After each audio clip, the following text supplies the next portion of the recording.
ప్రముఖ కమెడియన్ బ్రహ్మానందం చేసిన కొన్ని వ్యాఖ్యలు ఇప్పుడు తీవ్ర దుమారం రేపుతున్నాయి.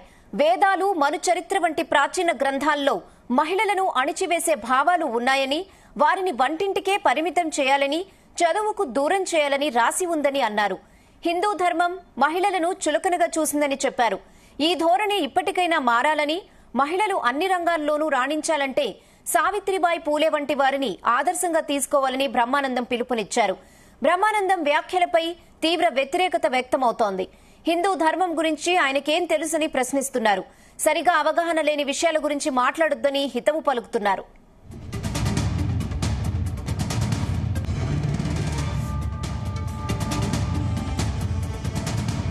ముఖ్యంగా స్త్రీల యొక్క ఆశయాల మీద మనం బతుకుతూ, ఇందాక అమ్మాయి చెప్పింది, నేను వాళ్ళు ఇక్కడ నిలబడి మాట్లాడగలుగుతున్నానంటే that all credit goes to Savitribai Phule. ఎంత కష్టపడ్డారండి. మనుధర్మ చరిత్రలో ఆయన మను ఏం చెప్పాడంటే, స్త్రీలకి చదువు ఉండకూడదు, స్త్రీలు అసలు బయటకు వచ్చి కనపడకూడదు. ఆల్మోస్ట్ ఇప్పటికే అవే కొంచెం ఫాలో అవుతున్నట్టున్నారు. స్త్రీలు చదువుకోకూడదు, స్త్రీలు బయటకు వచ్చి మాట్లాడకూడదు. అందుకనే ఇప్పటికీ మనకి కొన్ని బాగా మారుమూల పల్లెటూళ్ళలోకి వెళ్ళినప్పుడు ఎవరైనా ఇంట్లోకి వచ్చి మాట్లాడితే గబుగ్గురు గుమ్మం పక్కకి వెళ్ళి వారు లేరండి ఇంట్లో అని చెప్తారు. అది సంప్రదాయం అని. అదే కాకుండా ఇంకా ఇంకా ఇంకా స్త్రీ చదువుకుంటే వేదాల్లో చెప్పబడింది ఏంటంటే వర్షాలు పడవు, కరువు కాటకాలు వస్తాయని. ఆ భయం కూడా పెట్టారు. ఎంతవరకు స్త్రీ జాతిని అణగదొక్కాలో అంతవరకు అణగదొక్కుతూ వాళ్ళు పైకి రాకుండా ఉండాలని కోరుతూ, వాళ్లకు ఒక వ్యక్తిగతమైనటువంటి అభిప్రాయం ఉండకూడదు. లేడీస్ అంటే దానికి లేడీస్ తయారైపోతున్నారు.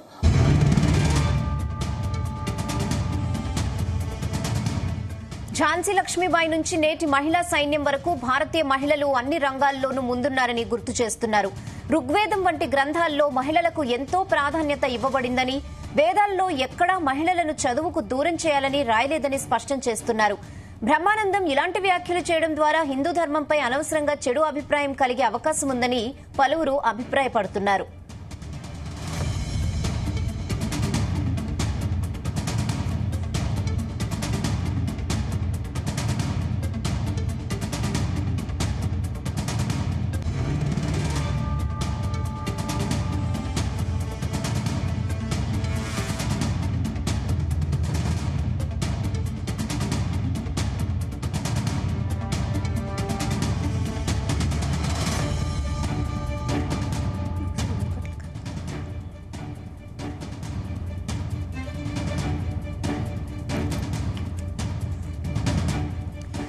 ఇదే విషయంపై మనతో మాట్లాడడానికి లైవ్ లో విహెచ్పి నేత రావినతుల శశిధర్ గారు రెడీగా ఉన్నారు. శశిధర్ గారు నమస్తే అండి. నమస్తే అమ్మా. ఎస్, బ్రహ్మానందం గారు చేసిన కామెంట్స్ ని చూశారు కదా, ఏం చెప్తారు? బ్రహ్మానందానికి అసలు ఈ దేశ సంస్కృతి పైన కనీస అవగాహన లేదనేటువంటి విషయం ఆయన కామెంట్స్ తోటి అర్థమవుతుంది. ఆయన తన హాస్యం కోసము, తన యొక్క పారితోషికం సినిమా బతుకు కోసము హిందూ విశ్వాసాలను గత అనేక సందర్భాల్లోపట గాయపరిచిండు. ఒక రకమైనటువంటి కల్చరల్ జిహాదులో భాగమైనటువంటి వ్యక్తి బ్రహ్మానందం. దేనికైనా రెడీ పైన సుప్రీంకోర్టు వరకు కేసు నడిచింది. ఈ బ్రహ్మానందానికి పద్మశ్రీ తొలగించాలి, సమాజంలో వైషమ్యాలు, హిందూ సాంప్రదాయాలను కించపరిచేలాగా నటిస్తుందంటే చివరికి సుప్రీంకోర్టు లోపట క్షమాపణ చెప్తూ అఫిడవిట్ ఇచ్చినటువంటి చరిత్ర బ్రహ్మానందంది. ఇక సీదాగా బ్రహ్మానందం చేసినటువంటి ఆరోపణలకు వస్తే, స్త్రీలు చదువుకుంటే వర్షాలు పడవని వేదాల్లో చెప్పబడిందని బ్రహ్మానందం అన్నాడు. ఎక్కడ చెప్పింది? ఏ వేదం వర్షాలకు స్త్రీలకు ముడిపెట్టి మాట్లాడింది? అదేవిధంగా బ్రహ్మానందము అసలు చదువుల తల్లి ఎవరు బ్రహ్మానందానికి తెలుసా? చదువుల తల్లి సరస్వతి. సరస్వతి ఒక స్త్రీని చదువుల తల్లిగా ఆరాధించింది, పూజించింది హిందూ సమాజం. అదేవిధంగా బ్రహ్మానందము మహిళలు చదువుకుంటే కరువు కాటకాలు వస్తాయని వేదాల్లో చెప్పారని మాట్లాడతారు. అంటే సంపదకు దేవత ఎవరు? బ్రహ్మానందానికి తెలుసా? ఇవాళ సంపదకు దేవత లక్ష్మీదేవి. ఒక స్త్రీమూర్తిని ఆ రకంగా పూజించి ఆరాధించింది హిందూ సంస్కృతి. అదేవిధంగా ఇంకొక మాట, లేనిపోని భయాలతో స్త్రీలను చదువుకోకుండా చేశారని బ్రహ్మానందం మాట్లాడిండు. అసలు భయం అనేటువంటిది స్త్రీకి ఎక్కడుంది? ఆది పరాశక్తి అపర దుర్గగా కాళీమాతగా త్రిమూర్తులతోటి సాధ్యంగా అనేటువంటి రాక్షస సంహారం కూడా సాధించింది ఆదిశక్తి, ఒక స్త్రీమూర్తి. స్త్రీ అంత ధైర్యవంతురాలు, స్త్రీ అంత పరాక్రమవంతురాలు అనేటువంటి చాటి చెప్పింది సనాతనమైనటువంటి ధర్మం. అదేవిధంగా స్త్రీలను భయపెట్టి చదువుకోకుండా చేసిరని బ్రహ్మానందం మాట్లాడతారు. అసలు ఏం తెలుసు ఈ బ్రహ్మానందంకు మన యొక్క సనాతనమైనటువంటి ధర్మం గురించి? ఇవాళ ఋషులు ఎట్లా ఉన్నారు, ఋషికలు కూడా ఉన్నారు మన పరంపర లోపట. గార్గి, మైత్రేయి లాంటి వాళ్ళు వేదాలకు భాష్యాలు చెప్పిండ్రు. ఇది తెలుసుకోవాలా. ప్రపంచ చరిత్ర లోపట ఇప్పటికీ ఆ అమెరికాకు ఒక మహిళా అధ్యక్షురాలు కాకపోవచ్చు కానీ భారతదేశ చరిత్ర లోపట ఈ దేశాన్ని ఏలినటువంటి మహారాణులు వందల సంఖ్యలో ఉన్నారు. అదే విధంగా మనం చూస్తాం, జగద్గురు ఆదిశంకరాచార్య తోటి డిబేట్ లో పాల్గొన్నది ఎవరండి? మందన మిశ్ర భార్య ఎవరు? ఉభయ భారతి కదా. కనీసం ఈ చరిత్ర బ్రహ్మానందానికి తెలుసా? అదేవిధంగా స్త్రీలను చదువు విషయంలో కూడా స్త్రీ ఎప్పుడు కూడా ఈ సమాజం లోపల ముందుంది. ఆది పరాశక్తిగా అర్ధనారీశ్వరునిగా ఇవాళ స్త్రీ పురుషులకు సమానమైనటువంటి విషయాన్ని ఇంకొక అడుగు ముందు స్త్రీకి అత్యున్నతమైనటువంటి స్థానాన్ని ఇచ్చింది ఈ యొక్క భారతదేశం. ఈ విధంగా ఆయన అనేక ఇంకా తెలియకుండా బాల్య వివాహాలు ఎక్కడి నుంచి వచ్చింది? ఈ దేశం లోపల మన స్వయంవరం ఉన్నది. పూర్వకాలంలో రామాయణ కాలంలో, మహాభారత కాలంలో స్వయంవరం అనేటువంటి విషయాన్ని మనం చూసినాం. సీతా స్వయంవరం చూసినాము, ద్రౌపది స్వయంవరం చూసినాము. ఆ రకమైనటువంటి స్వేచ్ఛ ఆనాడే మహిళకు కల్పించినటువంటి గొప్పదైనటువంటి సంస్కృతి మనది. సతీ సహగమనం గురించి మాట్లాడతారు ఆయన. ఏ రోజు వచ్చింది సతీ సహగమనం? ఈ దేశం లోపల మొఘలుల దాడులు ప్రారంభమైన తర్వాత ఆనాడు ఉన్నటువంటి మహిళలు తమ యొక్క మాన ప్రాణాలను కాపాడుకోవడంలో భాగంగా దురాక్రమణదారుల యొక్క హింసలు భరించలేక తమకు తాము ఆత్మార్పణ చేసుకున్నారు. నిజంగా సతీ సహగమనం ఉండుంటే రామాయణం లోపట దశరథుడు చనిపోయిన తర్వాత రాముని ముగ్గురు తల్లులు ఏ విధంగా బతుకున్నారు? ఇదేనాడైనా బ్రహ్మానందం ఆలోచన చేసిందా? ఊరికనే ఆరోపణలు, హిందూ ద్వేషంతో ఆరోపణలు చేయడం కాదు. అదేవిధంగా మహాభారతం లోపల పాండురాజు చనిపోయిన తర్వాత మొత్తం మహాభారతం నడిచినంతసేపు కుంతీదేవి బతికే ఉన్నది కదా. ఎక్కడుంది మరి సతీ సహగమనము? కాబట్టి ఈ మిడిమిడి జ్ఞానంతో చరిత్ర పట్ల, ధర్మం పట్ల అవగాహన లేకుండా, ఒకవేళ ఉన్నా ద్వేషంతో ఈ రకమైనటువంటి ఆరోపణలు చేసినటువంటి విషయం వెలుగు చూసింది కదా. బేషరతుగా క్షమాపణ చెప్పాలా.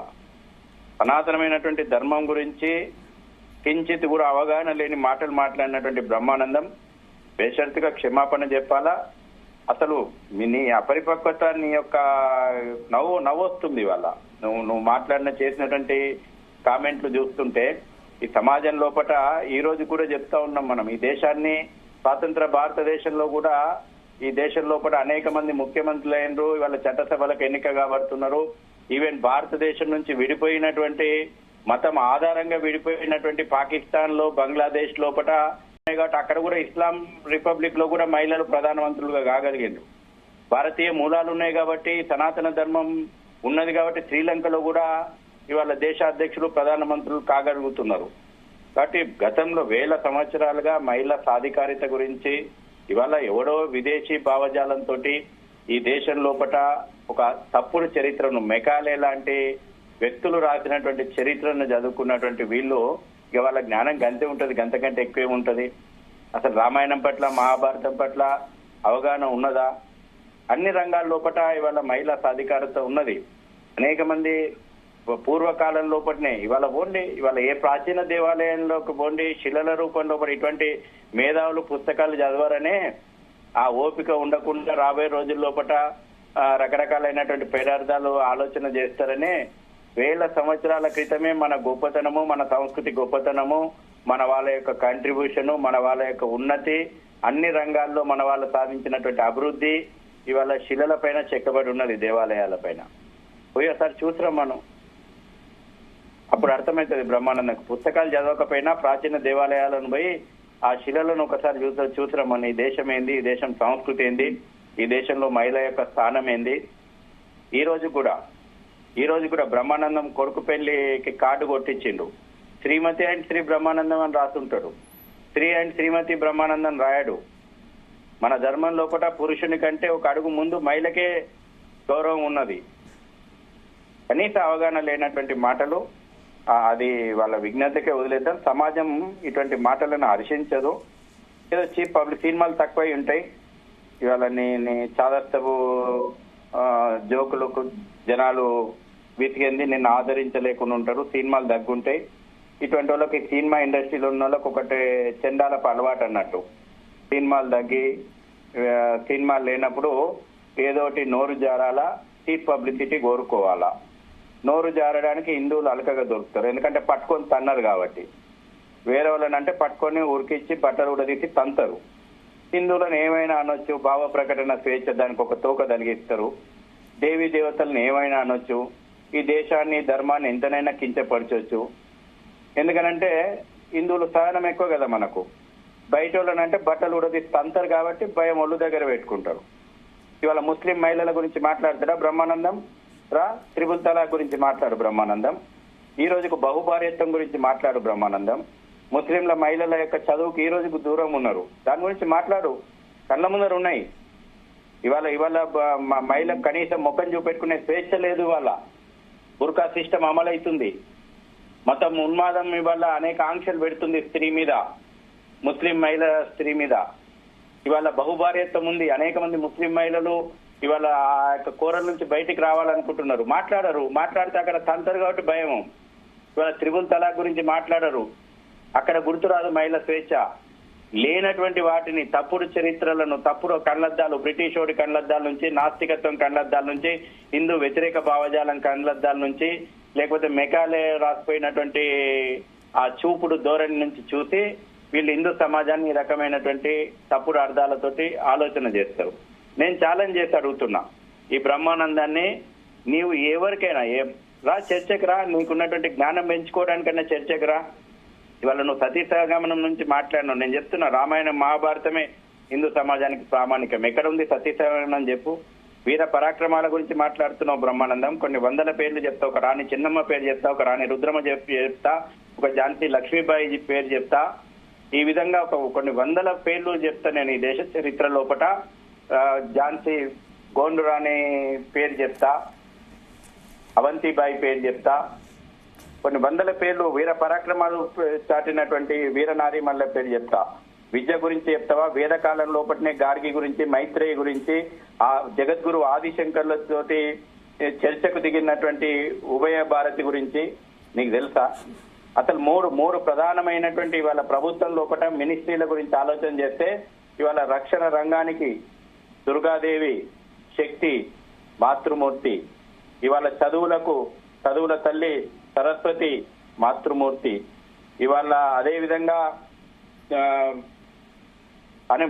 చదువుల తల్లి సరస్వతి, దుర్గామాత శక్తి, Lakshmi finance minister Lakshmidevi, main important portfolios అన్ని కూడా ఇవాళ మహిళలను చేతిలో పెట్టింది ధర్మం. ఇవాళ వర్షాలు పడవు, లేకపోతే చదువులు లేవు, ఏం జ్ఞానం ఉందని నువ్వు మాట్లాడినావు. ఇంతకంటే ఎక్కువ బ్రహ్మానందం పేరు ప్రసాద్లు పరకడము మన నోరు ఖరాబ్ అవుతుంది. శశిధర్ గారు, అంటే హిందూ ధర్మం మహిళలను చులకనగా చూస్తుందని అంటున్న వ్యాఖ్యలపై ఒక విహెచ్పి నేతగా మీరేమైనా చర్యలు తీసుకోబోతున్నారా ఆయనపై, లేకపోతే ఏమైనా వార్నింగ్ ఇవ్వాలనుకుంటున్నారా? చెప్పండి. ఇవాళ మీరమ్మా ఒక మహిళ, మీకు స్వేచ్ఛ ఉందా? మీరు స్వేచ్ఛగా తెలుగు న్యూస్ ఛానల్ లోపట ఒక యాంకరింగ్ వృత్తి చేయగలుగుతున్నారు. అదే ఒక ఉర్దూ ఛానల్ పెట్టి చూడు, ఆ స్వేచ్ఛ ఉందా అక్కడ? వాళ్ళు బురకా లేకుండా వార్తలు చదివేటువంటి స్వేచ్ఛ, ఇంటర్వ్యూలు చేసే స్వేచ్ఛ అక్కడ ఉందా? హిందూ ధర్మం మీ మీద ఆంక్షలు పెట్టిందా? మీ జీవితంలో ఎక్కడైనా కనబడ్డదా? మీరు మహిళ కాబట్టి మిమ్మల్ని అడుగుతున్న ప్రశ్న. ఈ ప్రశ్నకు మీరే సమాధానం చెప్తే ప్రేక్షకులకు నేను చెప్పిన దానికంటే ఎక్కువ అర్థమవుతుంది. మీరే చెప్పండి అమ్మా, మీ మీద ఆంక్షలు ఉన్నాయేమన్నా?